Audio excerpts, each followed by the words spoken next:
దినాలలో బెత్లెహేములో కరువు వచ్చింది. కరువు వచ్చినప్పుడు అక్కడ ఆహారం లేక నీళ్లు లేక ఎంతో ఇబ్బంది పడుతూ ఉన్నారు.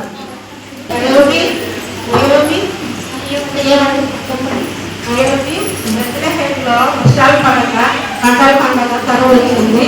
మనమందరం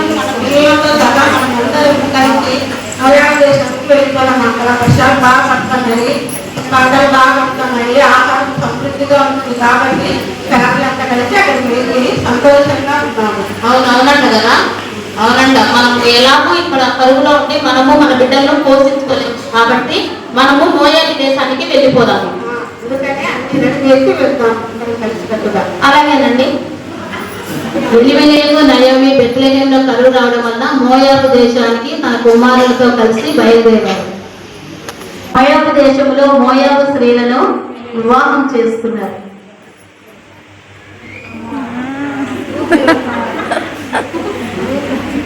మోయాబు స్త్రీలైన ఓర్పా, రూతు మరి ఇద్దరు కోడళ్లను మోయాబు స్త్రీలను నయోమి కోడలుగా చేర్చుకున్నది. మరి అక్కడ కొన్ని సంవత్సరాలు సంతోషంగా ఉంటున్న దినాలలో ఇద్దరు కుమారులు చనిపోయారు.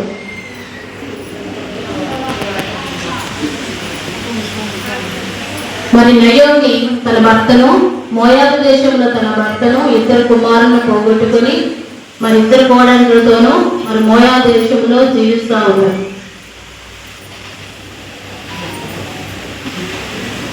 సూర్యులారా చంద్రులారా యెహోవాను స్తుతించుడి.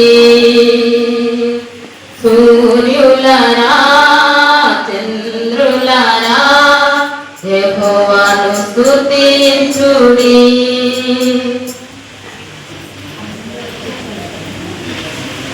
ముందు మన దేవుడు ఎంతో గొప్పవాడు, ఎంత అద్భుత కార్యములు చేసినాడు.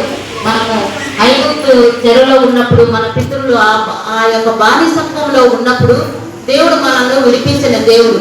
బానిసత్వము నుండి మనలను, మన జనులను, మన స్వజనులను, మన దేశమును విడిపించిన దేవుడు అమ్మా, గొప్ప దేవుడు మన దేవుడు. కాబట్టి మనల్ని ఆయా శత్రువు సైన్యం నుంచి మనల్ని విడిపించి కానాను దేశానికి మనల్ని నడిపించిన గొప్ప దేవుడమ్మా మన దేవుడు. దేవునికే స్తుతి మహిమ ఘనత కలుగును గాక. ఆమేన్. మరొక విన్నావా? ఇక వర్షాలు పడి పంటలు పడుతున్నాయంట.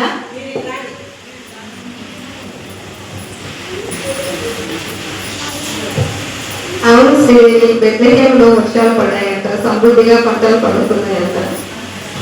అవునవునా అమ్మ, మా దేశంలో, మా స్వదేశంలో, మా బెత్లెహేములో సమృద్ధిగా వర్షాలు పడ్డాయంట. సమృద్ధి అయిన పంట పండిందంట. ఇంకా నేను ఒక్క క్షణము ఈ మోయాబు దేశంలో ఉండను. నా దేశానికి, నా జనుల దగ్గరికి, నా స్వజనుల దగ్గరికి నేను త్వరగా వెళ్ళిపోవాలి. ఇక ఒక్క క్షణం కూడా ఇక్కడ ఉండేది లేదు. అమ్మా, ఋతు, ఓర్పా, రండి నా కుమార్తెలారా. అమ్మగారు రండి రండి నా కుమార్తెలారా, కోడళ్ళారా. చూడమ్మా చూడమ్మా గొప్ప, నేను ఈ యొక్క వృద్ధాప్యంలో ఉన్నా, మిమ్మల్ని పోషించలేను, మీకు ఆహారం పెట్టి నేను పోషించలేను. కాబట్టి మీరు మీ పుట్టింటికి వెళ్ళి మీ తల్లిదండ్రులు చెప్పినట్టు వివాహం చేసుకొని సుఖంగా సంతోషంగా ఉండండి మా నా కుమార్తెలారా, నా కోడళ్ళారా.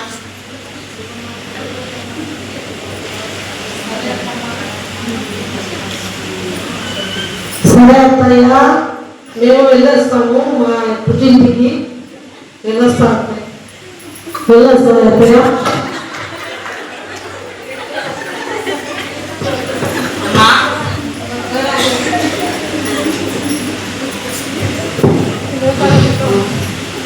అమ్మా ఋతు, నా కుమార్తె, నీవు కూడా పుట్టింటికి వెళ్ళి మీ తల్లిదండ్రులు చెప్పినట్టు వివాహం చేసుకున్నా.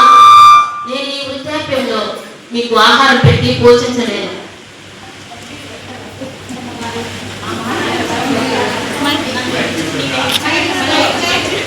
నిన్ను విడిచిపెట్టమని, నిన్ను విడిచి వెళ్ళమని నాకు అలా అనవద్దు అత్తమ్మ గారు. నీకంటే నేను ఉంటాను, నీతోనే ఉంటాను అత్తమ్మ గారు. లేదు లేదమ్మా, నేను వృద్ధురాలని, నేను మరొక కుమార్తెని నీకు ఇవ్వలేను. అత్తమ్మ గారు మీరు అంత మాట లేదు అత్తమ్మ గారు. నేను మీతోనే ఉంటాను, మీరు ఎక్కడంటే నేను అక్కడే ఉంటాను. వెళ్ళు వెళ్ళు ఋతు, వెళ్ళు వెళ్ళు వెళ్ళమ్మా వెళ్ళు. అత్తమ్మ గారు నన్ను అలా అనద్దు అత్తమ్మ గారు. నీ జనులే నా జనులు, నీ దేవుడే నా దేవుడు అత్తమ్మ గారు. నీకు ఎక్కడైతే బ్రతుకుంటాను నేను కూడా అక్కడైనా బ్రతుకుంటాను. నీవు పాటి పెట్టబడిన చోటనే నేను కూడా పాటి పెట్టబడతాను. నిన్ను నన్ను ఏదైనా విడదీసిన ఎడలా మనల్ని ఎడబాసిన ఎడలా ఆ సర్వశక్తులు నాకు గొప్ప కీలు కట్టించదు కాక. అంతేగాని అత్తమ్మ గారు నేను విడిచిపెట్టి నేను వెళ్ళలేను అత్తమ్మ గారు. దయచేసి నాకు అలా అడగద్దు అత్తమ్మ గారు, వెళ్ళమని చెప్పొద్దు అత్తమ్మ గారు. అలాగే నా కుమార్తె, అలాగే నా కోడలు. అలాగైతే మనము బెత్లెహేముకు వెళ్ళిపోదామమ్మా. మన ఊరికి అక్కడ మన జనులు, మన స్వజనులు, మన పితరులు ఉన్న దేశానికి మా దుఃఖములను నీవు చూచితివే,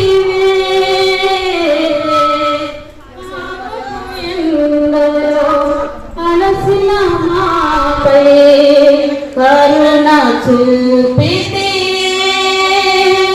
నీదు గొప్ప రక్షణ మాకిచ్చితివయ్యా. నీదు ప్రేమ త్యాగము మా పైన నుంచితివే. మోయాబు దేశం నుంచి రిక్తురాలుగా తిరిగి వస్తున్నాను కాబట్టి మీరు నన్ను నయోమి అనక మారా అని పిలవండి.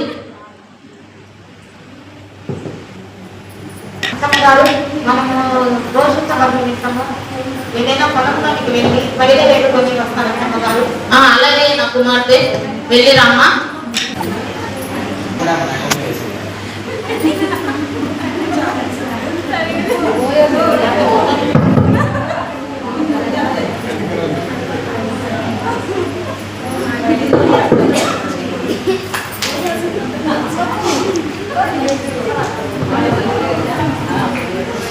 పరివారారా దేవుడు మిమ్మల్ని దీవించును గాక.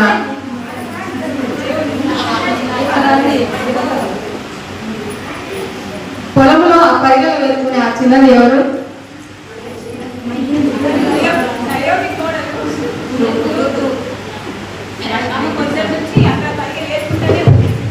ఉదయం నుంచి పరిగె ఏడుకుంటేనే కొంచెం సేపు కూడా విశ్రాంతి తీసుకోలేదు.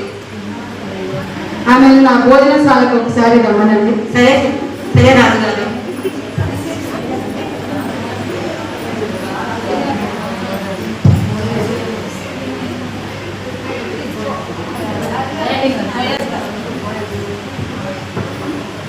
ఋతు నిన్ను బోయాజు రాజుగారు పిలుస్తున్నారు, ఆయన భోజనశాల దగ్గరికి వెళ్ళాలంట.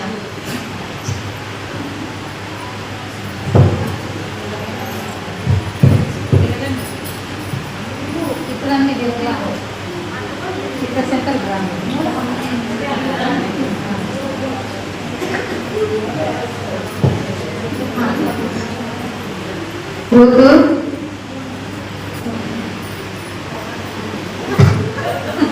యెహోవా నిన్ను దీవించును గాక. ఇశ్రాయేలు దేవుడైన యెహోవా రెక్కల కింద సురక్షితం వరకు మంచిది. ఆయన నీకు సంపూర్ణమైన బహుమానం ఇచ్చును గాక.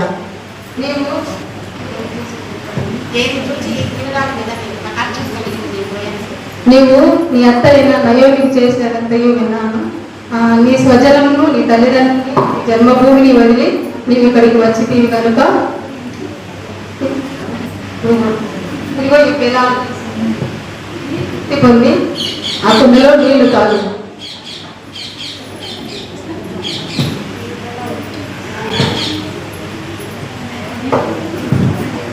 కొంచెం పెట్టాలి మా అత్తమ్మ గారి.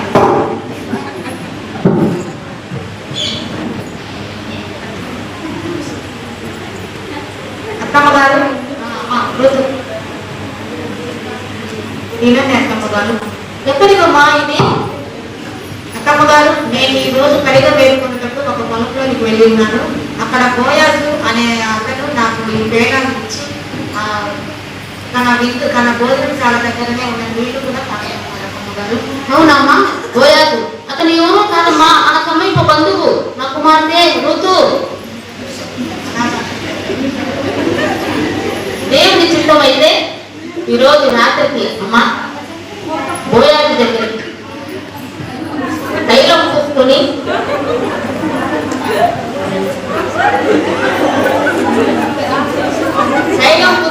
బాగా రెడీ అయ్యి పోమ్మా రాత్రికి బోయాజు కాడి.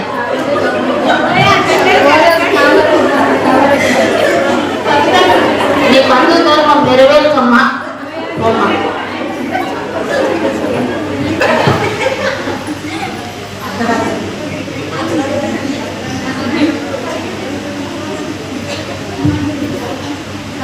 ఎవరు? బోయాజు గారు. బోయాజు గారు, నేను ఎక్కడికి వచ్చినారు? మా అన్నగారైనటువంటి నయోమి బంధుధనం నెరవేర్చడానికి మీరు ఎందుకు పంపినది?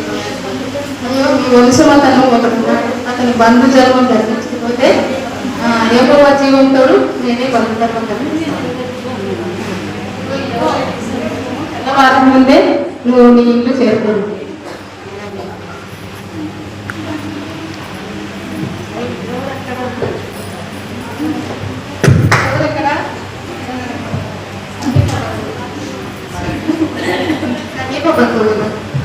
నువ్వు ఋతు పట్ల బంధుధర్మం జరిపించగలవా? లేదు బోయాజు గారు, మీరే జరిపించండి, నేను జరిపించండి.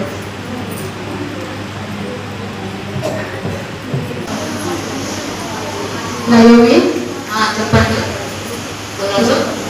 నీ ఋతు పట్ల నేను బంధుధర్మం జరిపిస్తాను.